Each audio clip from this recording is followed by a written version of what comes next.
Olá, este é o vídeo de soluções dos problemas da Prova de Qualificação das Olimpíadas Nacionais de Informática 2022.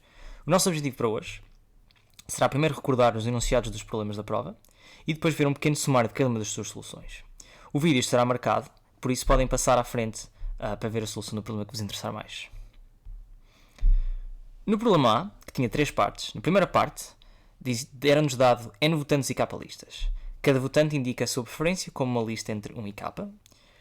A lista vencedora desta eleição seria a lista que tivesse mais votos de qualquer outra lista, e o objetivo era determinar se houve um vencedor ou um empate, e caso houvesse um vencedor, quem é que era a lista vencedora.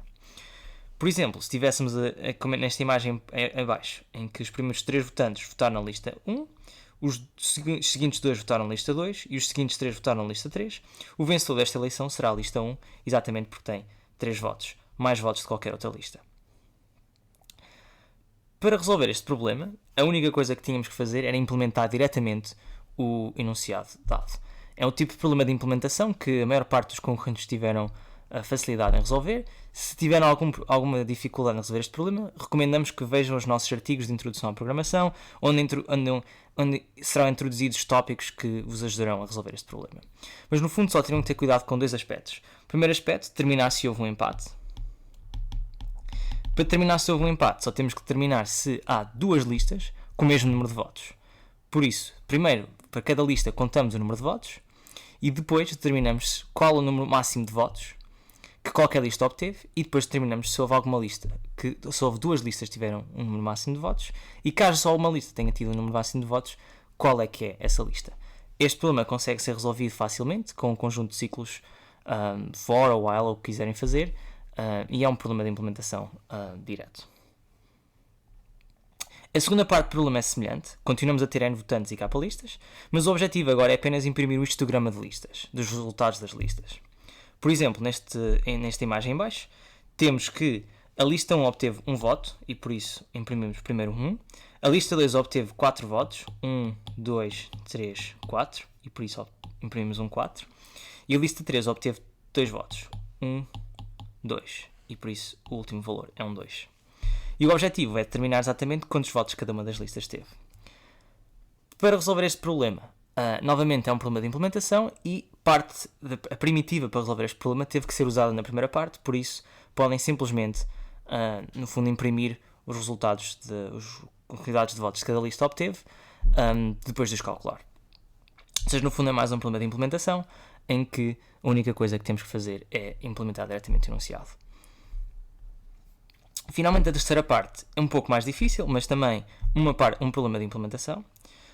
Neste caso temos N votantes e K listas como anteriormente, mas cada votante, em vez de indicar apenas qual lista prefere, indica uma sequência de preferências de cada votante. Ou seja, por exemplo, se tivermos 3 listas e tivemos, como nesta imagem à direita, o primeiro votante indicar um 3-2, significa que prefere primeiro a lista 1, depois a lista 3 e depois a lista 2. E agora, dado esta sequência de preferências, dizemos que uma lista, por exemplo, a lista A, é preferida em relação à lista B se a maioria dos votantes a coloca à frente da B. Ou seja, se para mais de metade dos votantes, a lista A aparece à frente da lista B na sua sequência de preferências. Se uma lista for preferida em relação a todas as outras listas, então esta lista é considerada a vencedora. Se nenhuma lista for preferida em relação a todas as outras listas, então consideramos que houve um empate, e o problema é apenas determinar quem é o vencedor, e se houve um vencedor, ou se houve um empate. A solução, novamente, é apenas implementar o enunciado. É um pouco mais complicado, temos de ter um pouco mais cuidado com como queremos fazer isto, mas em qualquer linguagem deve ser diretamente calcularem para cada uma das listas, quantas listas é que, para cada par de listas, quantos votantes preferem a primeira lista em relação à segunda e verificar se este número for maior do que metade dos votantes. As únicas coisas que temos de ter cuidado neste problema é se tivermos 50% de preferência, ou seja, se exatamente N sobre 2 votantes preferirem uma lista à outra, não é uma maioria, é apenas metade. E o enunciado refere que temos que ter uma maioria, ou seja, mais de metade. Este é o único caso extremo que tem que ter cuidado. Tirando isso, é uma implementação direta do enunciado. Novamente, se tiverem dificuldades com este tipo de implementação, este tipo de problemas é suposto ser um problema mais direto e por isso, se tiverem alguma dificuldade com a parte de implementação, recomendamos que olhem para os nossos artigos de introdução à programação e vamos também fornecer soluções em código, possivelmente em Python e C++, para este problema inicial. Mas não necessariamente para os restantes problemas, porque o objetivo também de dar-vos as soluções é que vocês implementem as soluções.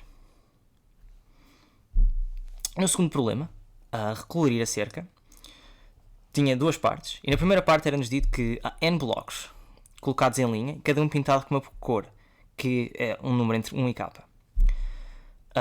Um segmento é um conjunto de blocos consecutivos de uma só cor. É-nos indicado ainda que cada segmento tem uma cor distinta, que será importante para a segunda parte deste problema. E o objetivo é determinar o número de segmentos.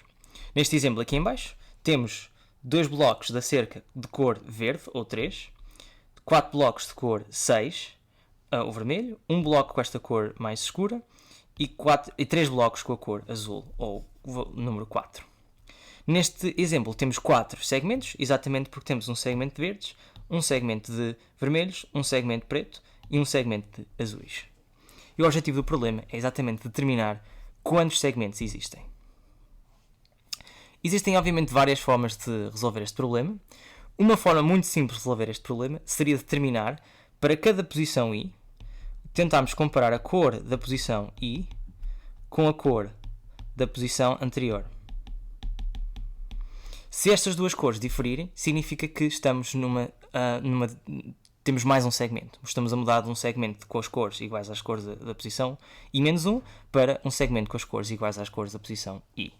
Se contarmos quantas posições é que são tais que estes dois valores são diferentes, isto é exatamente equivalente ao número de segmentos. Esta solução é uma solução ODN. Se não sabem o que isto significa, recomendemos que olhem para o nosso artigo de análise de algoritmos. É muito importante que saibam como analisar um algoritmo, para que possam perceber o quão eficiente a vossa solução é a resolver um problema e assim saber quantos pontos é que conseguirão ter nesse problema. Neste caso, a nossa solução é ODN porque a única coisa que temos que fazer é iterar por cada uma das posições da nossa cerca, cada um dos blocos, sendo que há N blocos e só precisamos de fazer isso um número constante de vezes. E por isso, a nossa solução é uma solução ODN, que é suficiente para resolver este problema. A segunda parte do problema é um pouco mais difícil. Novamente, temos os mesmos N blocos colocados em linha, pintados de uma cor entre 1 e k, mas agora é-nos dito que queremos repintar esta cerca, de forma que o número de segmentos da cerca resultante seja no máximo um valor x que nos é fornecido no input. E o objetivo é determinar o número mínimo de blocos que precisamos de pintar para que a cerca resultante tenha no máximo x segmentos. Neste exemplo, como vimos há pouco, temos estes blocos em cima. Se repintarmos os blocos de cor verde e o bloco de cor preta, conseguimos obter uma cerca com as cores como em baixo, que só tem 2 segmentos, o que significa que se quisermos pintar de forma a que tivemos 2 segmentos no fim, ou seja, x igual a 2, a solução será 3, repintando estes 3 blocos.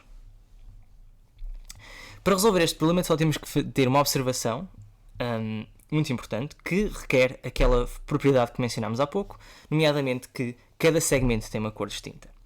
Primeiro que tudo, vamos ver que não nos interessa necessariamente as cores individuais. O que interessa-nos é quantos blocos, quantos segmentos é que há e os comprimentos de cada segmento.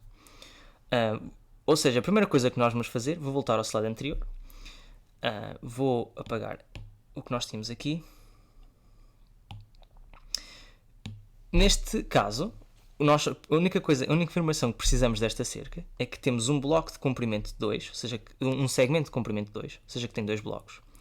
Um segmento de comprimento 4, que tem 4 blocos. Um segmento de comprimento 1 e um segmento de comprimento 3. Ou seja, podemos comprimir toda esta informação numa lista ou numa array com os valores 2, 4, 1 e 3, que significa que temos um segmento de comprimento 2, um segmento de comprimento 4, um segmento de comprimento 1 e um segmento de comprimento 3. Para determinarmos estes comprimentos, no fundo é a mesma coisa que usar a solução da primeira parte, com um bocadinho mais de cuidado, e conseguimos determinar esta lista. Vamos chamar esta operação comprimir, No fundo, estamos a comprimir os blocos numa lista ou numa array dos seus comprimentos. Depois de termos estes comprimentos, vamos supor que temos os comprimentos anteriores, ou seja, 2, 4, 1, 3. Vamos supor que só queremos diminuir o número de segmentos em uma unidade. Qual dos segmentos é que queríamos repintar de uma cor? Claramente, queremos repintar o segmento com o menor número de blocos, seja o segmento com um bloco, de forma a que tenha a mesma cor, ou com o segmento anterior, ou com o segmento seguinte. Ou seja, podemos repintá-lo com o segmento da mesma cor do segmento de comprimento 4, ou do segmento de comprimento 3. Ou seja, vemos aqui que a solução passa por escolhermos sempre o segmento de comprimento mais curto e repintá-lo de uma das cores dos segmentos adjacentes. Por exemplo, uma coisa importante que temos que saber, que temos que reparar, é que o facto de todos os segmentos terem cores diferentes significa que não podemos ter um caso como o seguinte. Vamos supor que, agora voltando a cores, vamos supor que temos uma cerca que tem 2 blocos de cor 1, um bloco de cor 2 e depois 2 blocos de cor 1. Esta cerca não é válida porque temos 2 segmentos distintos com a mesma cor, com a cor 1, mas reparem que neste caso, se repintarmos o segmento de cor 2 ou o bloco de cor 2 com cor 1, diminuímos o número de segmentos em 2 unidades. Inicialmente tínhamos 3 segmentos e passamos a ter só 1. Mas este caso não é permitido exatamente pela condição de enunciado, ou seja, não temos que preocupar-nos com este caso. Ou seja, no fundo, a solução final passa por primeiro comprimir, depois vamos ordenar a sequência de comprimentos dos nossos segmentos. Vamos supor ainda que depois de comprimir sabemos que temos S segmentos, ou seja, que a cerca inicial tem S segmentos diferentes. Significa que depois de ordenarmos os comprimentos todos, o que nós temos que fazer é somar os S-X primeiros comprimentos de segmentos. Porquê S-X? Porque queremos remover S-X segmentos, no fundo repintá-los das cores de segmentos adjacentes, de forma a só obtermos no fim X segmentos distintos. Porque, como o enunciado nos diz, só queremos repintar a nossa cerca de forma a obtermos X segmentos. Ou seja, a solução passa por efetuar estes 3 passos. O primeiro passo é uma operação ODN, no fundo é equivalente à primeira parte. O segundo passo, ordenar, por ordem crescente de comprimento de segmentos. Ordenar é uma operação que é importante saber. É importante saber como funciona.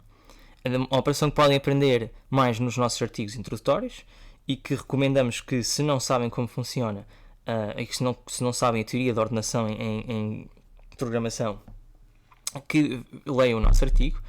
É uma operação primitiva que reutilizamos vezes sem conta em problemas de Olimpíadas, mas fora das Olimpíadas também, e que todas as linguagens de programação permitidas nas Olimpíadas permitem-nos ordenar uma sequência de inteiros em tempo n log n, que é o tempo ótimo para ordenar uma sequência de inteiros.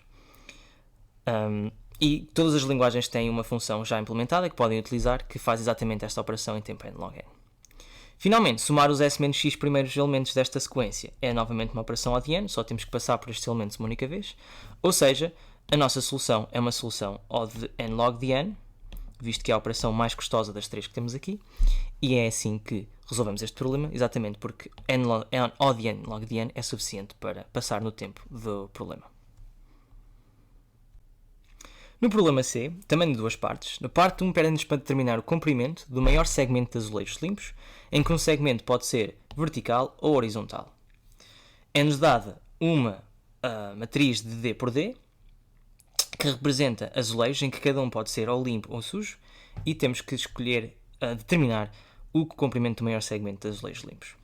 Este é um problema clássico, já apareceu, algumas variações deste problema já apareceram nas Olimpíadas várias vezes, tanto da parte 1 como da parte 2, e que temos diferentes possíveis soluções, diferentes possíveis abordagens a este problema.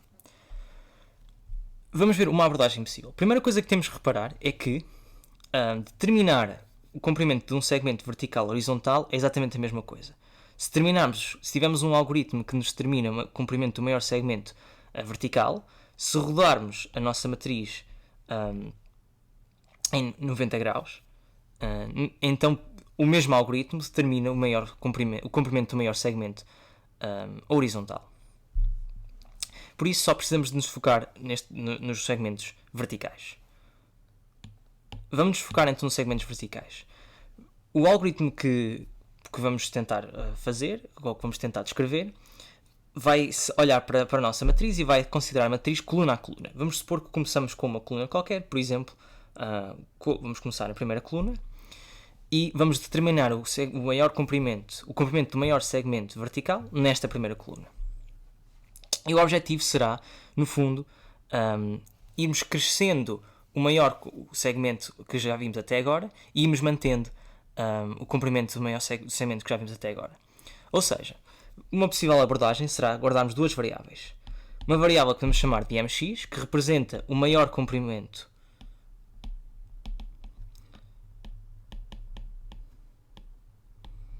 até agora.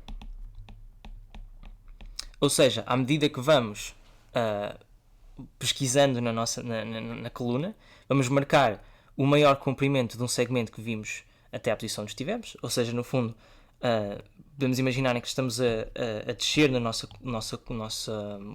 coluna, a iterar elemento a elemento, e que quando estamos numa posição, por exemplo, estamos nesta segunda posição, esta variável mx indica o maior comprimento de um segmento que começa e acaba em algum ponto em cima desta posição, ou seja, desta posição para cima. A segunda variável que vamos manter, devemos chamar, por exemplo, CR, de atual, o segmento neste momento que estamos a observar, e será exatamente o comprimento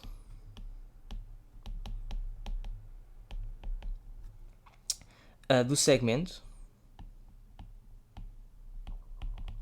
que termina na posição atual.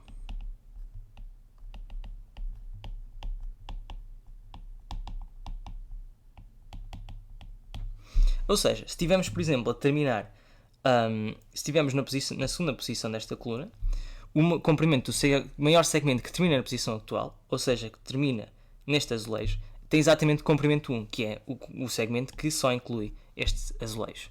Se, por exemplo, tivéssemos a considerar o maior segmento que termina na posição atual, se estivéssemos na última coluna, e se estivéssemos nesta mesma posição, ou seja, no segundo azulejo, o comprimento do maior segmento que termina na posição atual teria comprimento 2, ou seja, seria este segmento aqui que inclui o primeiro e o segundo bloco, ou o primeiro e o segundo azulejo. No fundo, o nosso algoritmo vai então agora iterar por todas as posições, e sempre que estamos num azulejo sujo, o comprimento do segmento que termina na posição atual, ou seja, CR, vai ser 0, exatamente porque não há nenhum segmento que termine na posição num azulejo sujo.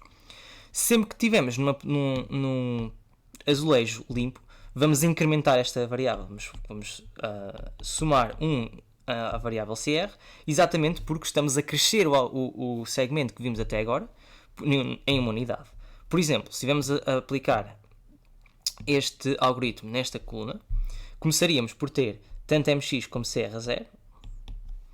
Depois de olharmos para o primeiro azulejo, vemos que este azulejo é limpo, ou seja, podemos crescer o tamanho do segmento que termina na posição atual, ou seja, o CR vai passar a ter valor 1.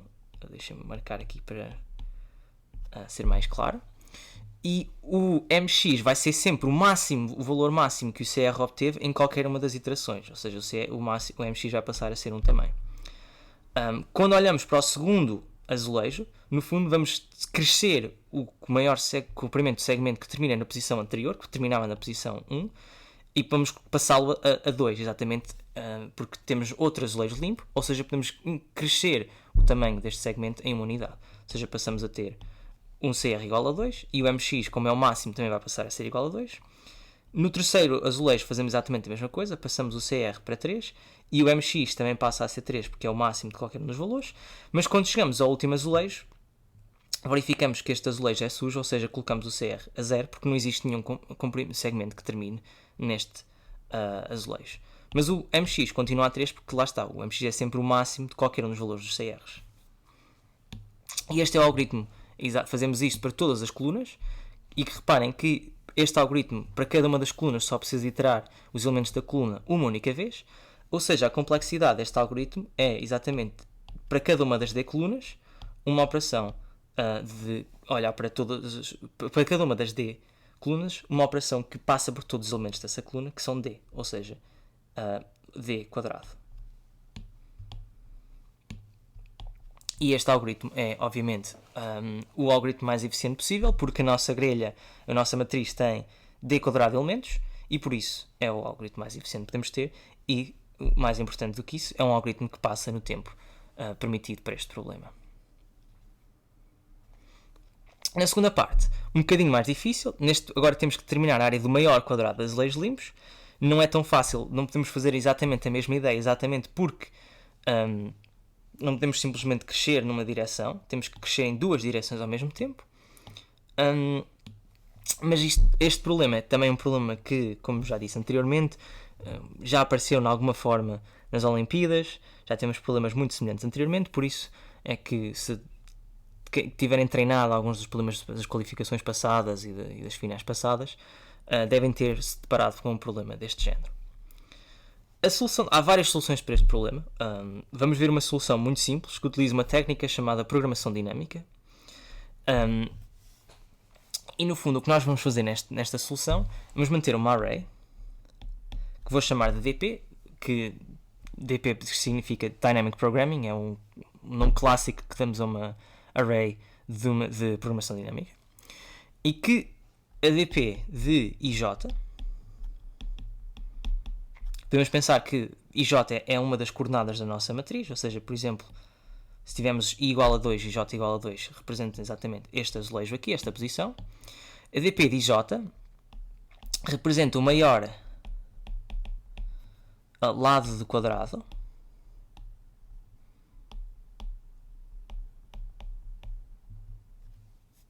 que termina na posição IJ. Ou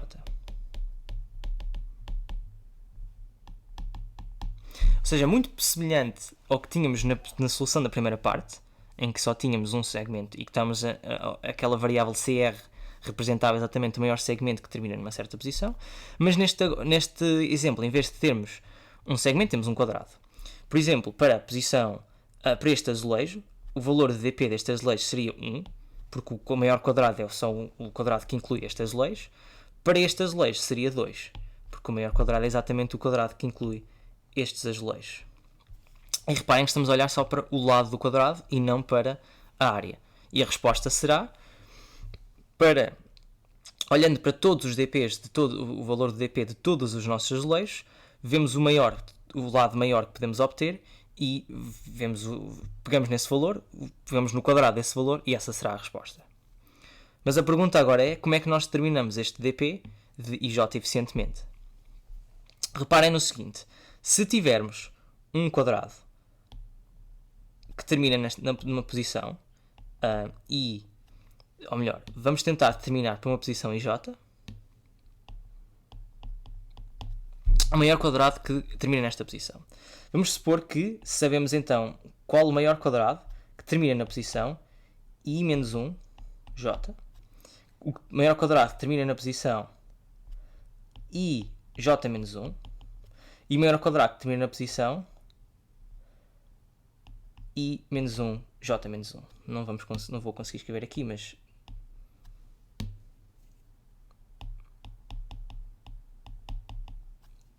Ou seja, temos estes três quadrados. Reparem que o maior quadrado que termina na posição IJ será terá que ser, se existir um quadrado de comprimento L, ou seja, de lado L, que termina na posição IJ, então tem que existir um quadrado de comprimento L na posição IJ-1, de comprimento L-1 na posição IJ-1, um quadrado de comprimento L-1 na posição I-1J e um quadrado de comprimento L-1 na posição I-1J-1. Ou seja, o que podemos ver é que ou olhamos para o mínimo destes valores, ou seja, se olharmos para o mínimo de valor de DP de I-1J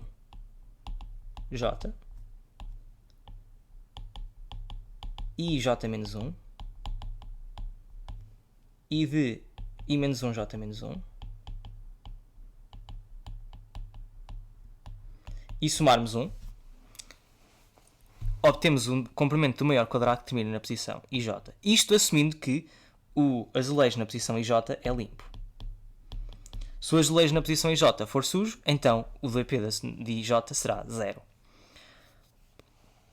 Ou seja, a ideia no fundo é combinar os 3 quadrados que começam nas posições imediatamente atrás do valor da posição IJ, ver o menor dessas 3, porque sabemos que se tivermos um quadrado de posição de comprimento L, então temos de ter um quadrado de comprimento L-1 em cada, pelo menos L-1 em cada um das outras coordenadas. Podemos ter um quadrado de comprimento maior, mas pelo menos L-1. Ou seja, determinamos o mínimo destas 3 coordenadas e somamos 1.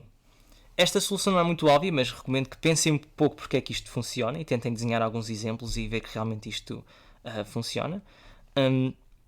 Mas no fundo, a razão pela qual esta solução é tão poderosa é porque se nós iterarmos os valores da nossa matriz da esquerda para a direita e de cima para baixo, ou seja, se olharmos para os valores nesta ordem, podemos sempre determinar para cada posição IJ este valor em tempo O de 1, ou seja, esta solução também é uma solução que só passa por cada elemento uma vez, ou seja, é uma solução de O de V ao quadrado. Existem outras soluções, uma delas seria, por exemplo, usar pesquisa binária, tentar usar pesquisa binária no valor da resposta. Outra solução, nessa solução temos também de determinar quantos azulejos sujos, ou se existe algum azulejo sujo num certo quadrado, e para isso podemos usar somas acumuladas. Mas esta solução com DP é a solução mais simples. Se não conhecem estas palavras, estes conceitos, somas acumuladas ou pesquisa binária, são outros termos que devem aprender e podem ver mais sobre estes termos nos nossos artigos introdutórios. Ok, esta seria a solução do problema C, mas existem outras soluções possíveis. A solução com pesquisa binária seria um bocadinho mais lenta, mas também permitida uma solução OD ao quadrado log de D. Finalmente, o problema D, também de duas partes.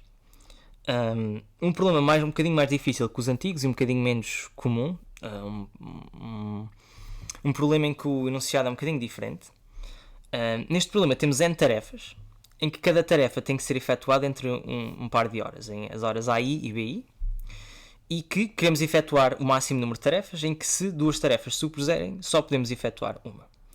Neste exemplo, aqui em baixo, queremos maximizar o número de tarefas que efetuamos, independentemente do tempo que elas demorem a fazer. Por isso não é muito difícil de perceber que conseguimos efetuar a tarefa 1, a tarefa 3, a tarefa 4 e a tarefa 5. Nenhuma delas se sobrepõe. Não conseguimos efetuar a tarefa 2 porque se sobrepõe às tarefas 3 e 4. Ou seja, a resposta para este exemplo é 4. E o problema é exatamente isso, determinar o número máximo de tarefas que conseguimos desempenhar. Este é um problema clássico. Na literatura é conhecido como interval scheduling ou interval maximization, tem vários nomes diferentes. Também já apareceu, algumas variações deste problema já apareceram nas Olimpíadas.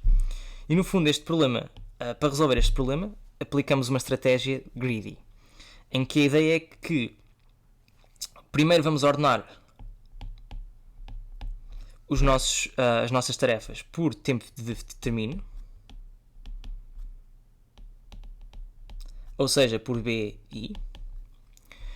e sempre que começamos uma tarefa, sempre que vamos iterar por todas as tarefas nesta ordem, e sempre que chegamos a uma tarefa que possa ser efetuada, ou seja, que não se sobreponha a uma tarefa que já tínhamos escolhido, vamos efetuar essa tarefa.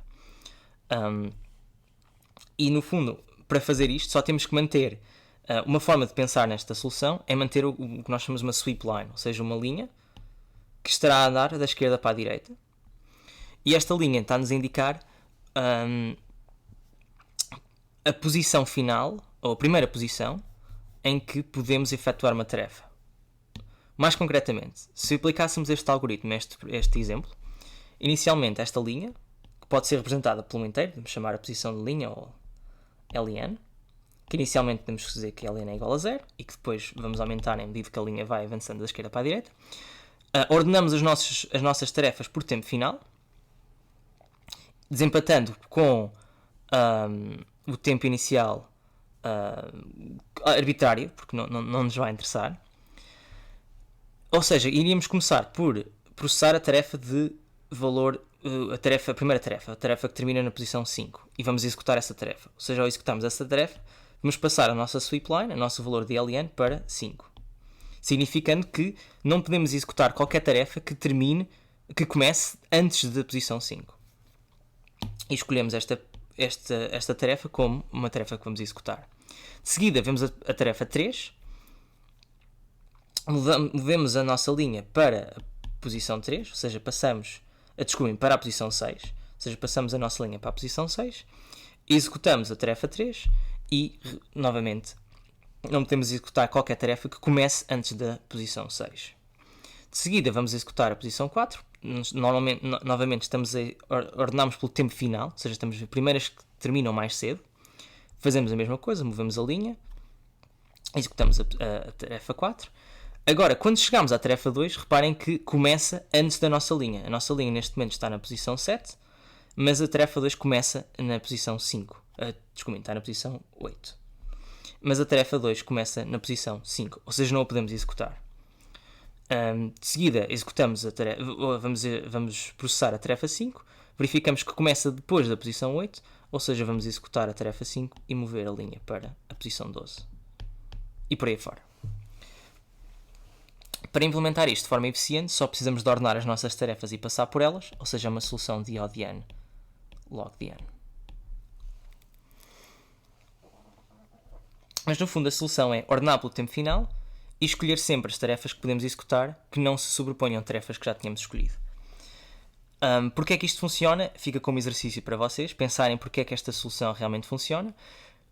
Uma forma importante ou uma técnica importante que devem utilizar para pensar neste tipo de problemas, se tiverem uma ideia deste género, porque é que uma solução, ou se tiverem uma ideia e quiserem perceber porque é que essa solução funciona, tentem pensar num contra-exemplo. Tentem encontrar um exemplo que não funciona, ou seja, um exemplo em que o vosso algoritmo dê uma certa resposta, mas que a resposta ótima seja uma coisa diferente, e tentem, e ao tentarem encontrar este contra-exemplo e repararem que não vão conseguir, porque esta solução realmente é ótima, vão começar a perceber que há uma razão pela qual não conseguem, e essa razão conseguem formalizar numa prova, mas que o objetivo é perceberem porque é que realmente esta solução funciona, e ao tentarem procurar esse contra-exemplo, vai-vos dar uma intuição porque é que esta solução funciona.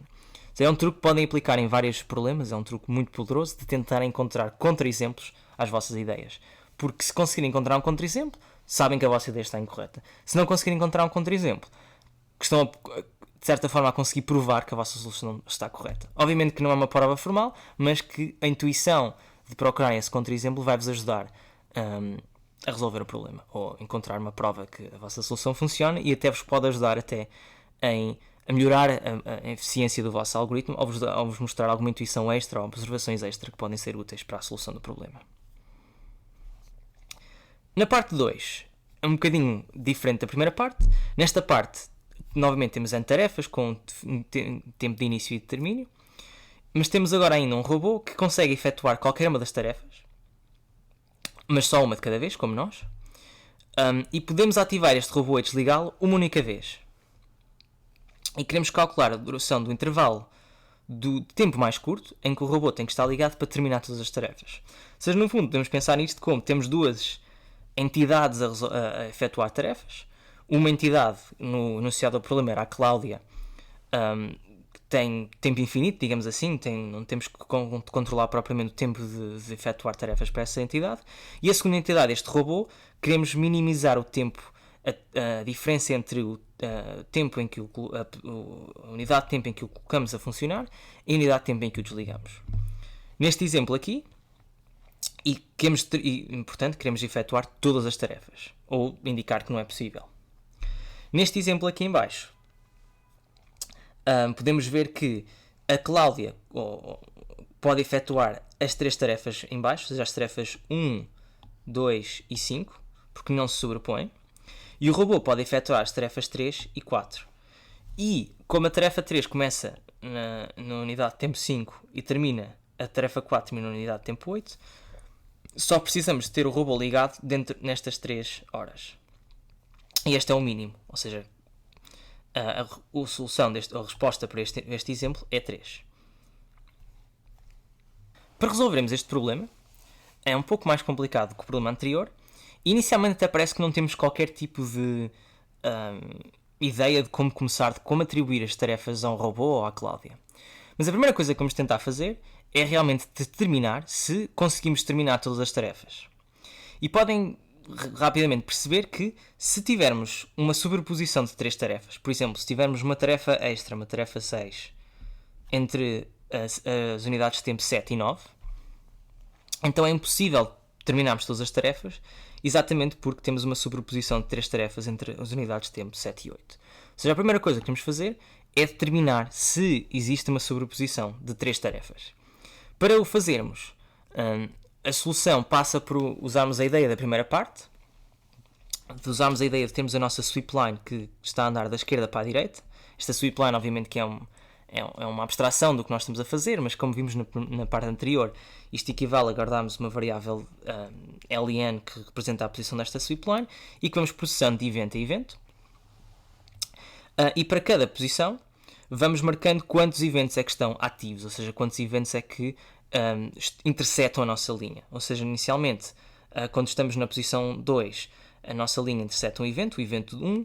Quando chegamos à posição 5, vamos passar a interceptar 2 eventos, o evento 2 e o evento 3. Quando chegamos à posição 6, vou escrever isto de outra forma.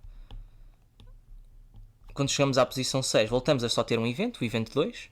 Quando chegamos à posição 7, passamos a ter 2 eventos novamente. Quando chegamos à posição 8, passamos a ter um evento e por aí fora.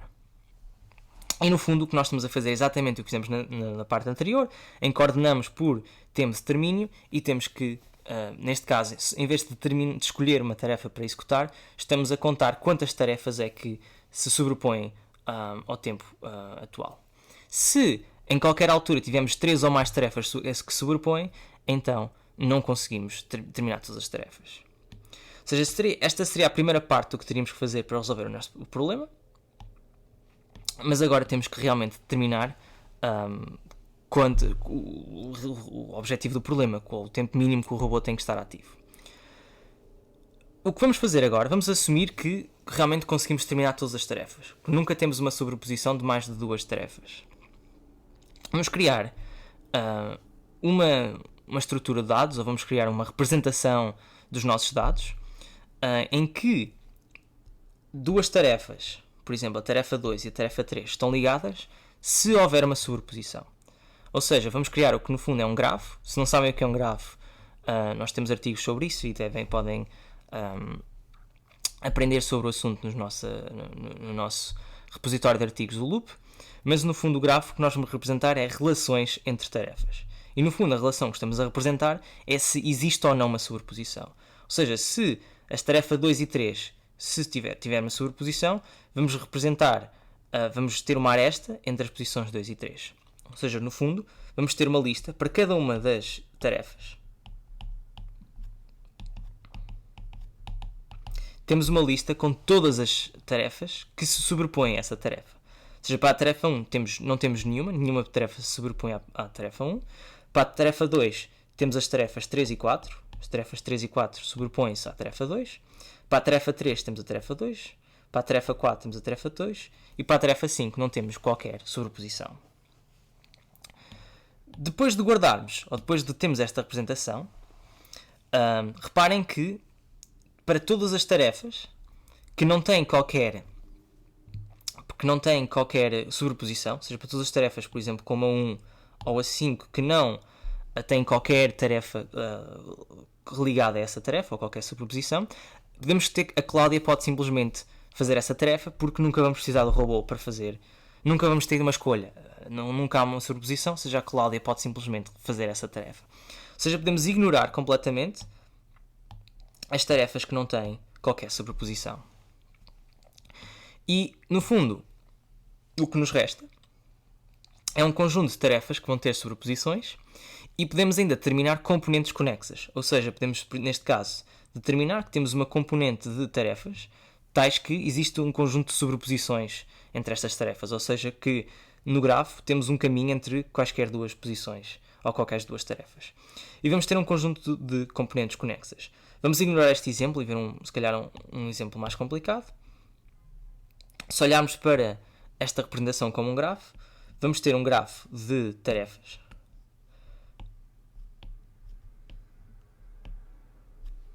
em que, neste caso, esta componente conexa exatamente porque temos todas estas ligações e que seja, temos no fundo o gráfico que representa este exemplo, temos um caminho em que qualquer duas tarefas e vamos ter potencialmente várias componentes conexas de tarefas que estão sobrepostas a pares. E para cada uma destas componentes conexas temos de determinar se o robô ou a Cláudia vai executar uma dessas tarefas. A primeira coisa que temos de reparar é que se tivermos uma componente conexa, vamos supor que isto está ordenado por ordem na ordem dos tempos das tarefas, ou seja, estas tarefas da primeira componente conexa terminam antes de qualquer uma das tarefas da segunda componente que começa a começarem. Se tivermos estas três componentes conexas, então não interessa o que fizermos com esta componente conexa do meio, porque o robô terá que sempre estar ligado, porque será preciso para executar algumas tarefas na componente conexa mais à esquerda e na componente conexa mais à direita. Ou seja, no fundo, a única coisa que nos temos que preocupar é com a componente conexa, com a primeira componente conexa e com a última componente conexa, em termos de valor de cronológico. Ou seja, acabamos por simplificar o problema para determinar, dadas a primeira e a última componente conexa, quais as tarefas que o robô irá executar e quais as tarefas que a Cláudia irá executar. E reparem que, exatamente porque só existem sobreposições de no máximo duas componentes conexas, estes grafos são o que se chamam grafos bipartidos. E o que isto significa é que podemos colorir estes grafos com duas cores. Nesta representação que temos aqui, as tarefas abaixo podemos colorir, por exemplo, a amarelo, e as tarefas que temos acima podemos colorir, por exemplo, a vermelho, e podemos fazer o mesmo para as tarefas aqui em baixo. E todas as tarefas a vermelho terão que ser executadas pela mesma pessoa, e todas as tarefas a amarelo são por componente conexa, ou seja, estamos só a focar-nos na primeira componente conexa. Todas estas duas tarefas a vermelho terão que ser executadas pela mesma pessoa, e estas três tarefas a amarelo terão que ser executadas pela mesma pessoa. Ou seja, no fundo só temos duas opções: ou o robô executa as tarefas a vermelho, ou o robô executa as tarefas a amarelo. E a mesma coisa se aplica à última componente conexa: ou o robô se executa as tarefas a vermelho, ou o robô executa as tarefas a amarelo. Ou seja, nós só temos 4 casos possíveis: temos vermelho com vermelho, temos vermelho com amarelo, temos amarelo com vermelho e temos amarelo com amarelo. E podemos comparar para todos estes diferentes casos o tempo inicial a tarefa que começa mais cedo para o robô executar, no caso da primeira componente conexa, e a tarefa que acaba mais tarde, no caso da última componente conexa. E se determinarmos para todos estes pares qual o par óptimo, ou seja, o par que minimiza o tempo em que o robô teria que estar ativo, determinamos exatamente o tempo mínimo que o robô tem que estar ligado. Ou seja, isto resolve o problema, mas temos ainda alguns aspectos a ter cuidado. O primeiro aspecto a ter cuidado é que podemos não ter duas componentes conexas. A nossa representação, como neste exemplo aqui em cima, só tínhamos uma componente conexa. Nesse caso, só temos dois casos: ou efetuar as tarefas a vermelho ou efetuar as tarefas a amarelo, e essas tarefas irão determinar exatamente o tempo que o robô estará ligado. E por isso temos que verificar exatamente este caso à parte e garantir que o processamos corretamente. Também temos o caso em que não há qualquer componente conexa, e nesse caso o robô não tem que estar ligado nunca. A Cláudia consegue executar todas as tarefas.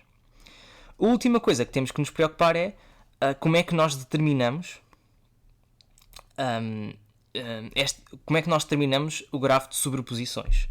Reparem que depois de termos este grafo de sobreposições, como eu escrevi há pouco, este gráfico é representado por estas ligações, como estão aqui, as sobreposições entre tarefas. Depois de termos este grafo, resolver o problema é simples, ou seja, conseguimos fazê-lo em ODN, simplesmente porque ao colorirmos cada uma das componentes conexas e efetuarmos a operação que mencionei anteriormente.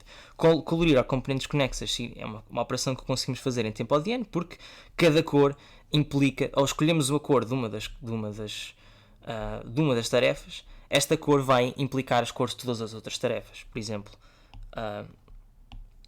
num dos exemplos que tínhamos, se tivermos algo deste género, se escolhermos como amarelo a cor desta componente conexa, isto implica que esta tarefa tem que estar a vermelho porque se sobrepõe com a cor amarelo, e reparem que quando estamos a colorir significa que estamos a atribuir tarefas a uma pessoa diferente, ou seja, cada duas tarefas que se sobreponham têm que ter uma cor diferente. Ou seja, se colorirmos a amarela esta tarefa de cima, temos que colorir a vermelha esta tarefa de baixo, temos que colorir a vermelha esta tarefa de baixo. Esta tarefa de baixo estar a vermelho implica que a tarefa de cima tem que ter uma cor diferente, ou seja, tem que estar a amarelo, por isso podemos pintá-la de amarelo e podemos propagar esta informação pelo resto da componente conexa e colorí-la completamente. Ou seja, podemos fazer isto com qualquer tipo de algoritmo recursivo ou que passe, que itere pelos vértices do grafo e que será um algoritmo ODN. Ou seja, a última coisa que temos que fazer é exatamente determinar este grafo. E reparem que conseguimos determinar este grafo em tempo ODN logDN, utilizando o algoritmo da primeira parte, ou o algoritmo que determina se temos 3 sobreposições de tarefas. Deixamos como exercício como fazer isto eficientemente, mas a ideia é que, como só podemos ter 2 sobreposições a qualquer altura, o grau, ou seja, o número de sobreposições de um vértice não pode ser demasiado grande, ou o conjunto de todas as sobreposições de todos os vértices não pode ser demasiado grande. E conseguimos obter exatamente esse grafo em ODN, logDN. O nlogDN vem de que temos que ordenar por tempos de término e depois determinar as sobreposições das tarefas com cuidado. E esta é a solução final. A primeira parte, determinamos estas sobreposições e determinamos este grafo de sobreposições, e na segunda parte determinamos as componentes conexas de cada uma das as componentes conexas que existem neste grafo, e temos 3 casos. Ou temos mais do que 2 componentes conexas, e nesse caso focamos-nos só na primeira e na última componentes conexas, e temos 2 possíveis colorações para cada uma das 2 componentes conexas. Temos um caso em que só temos uma componente conexa e só temos 2 colorações possíveis, e por isso só temos 2 possíveis conjuntos de tarefas que o robô tem que executar. E temos o caso em que não temos nenhuma componente conexa, e nesse caso o robô nunca terá que ser ligado. E esta é a solução. Recapitulando então, primeiro determinamos o grafo em ODN logDN, usando esta ideia de ordenar por tempo final para cada tarefa e calcular os conjuntos de sobreposições entre pares de tarefas. Depois temos o grafo, calculamos componentes conexos, olhamos para a primeira e última componente conexa, sabemos que só podemos colorir, ou seja, o robô só pode executar 2 conjuntos diferentes de tarefas, e escolhemos o par de conjuntos de tarefas que minimiza o tempo que o robô tem que estar ligado. Existem outros tipos de soluções mais simples, mas que são todas no fundo equivalentes a esta solução, e por isso, apesar de dizermos aqui a solução, deixámos ainda vários pequenos pormenores como trabalho de casa. Por isso, se não conseguiram implementar este problema durante a prova, recomendamos que tentem implementar ou que tentem pensar como resolver estes detalhes e tentem implementar esta solução na vossa linguagem de programação favorita.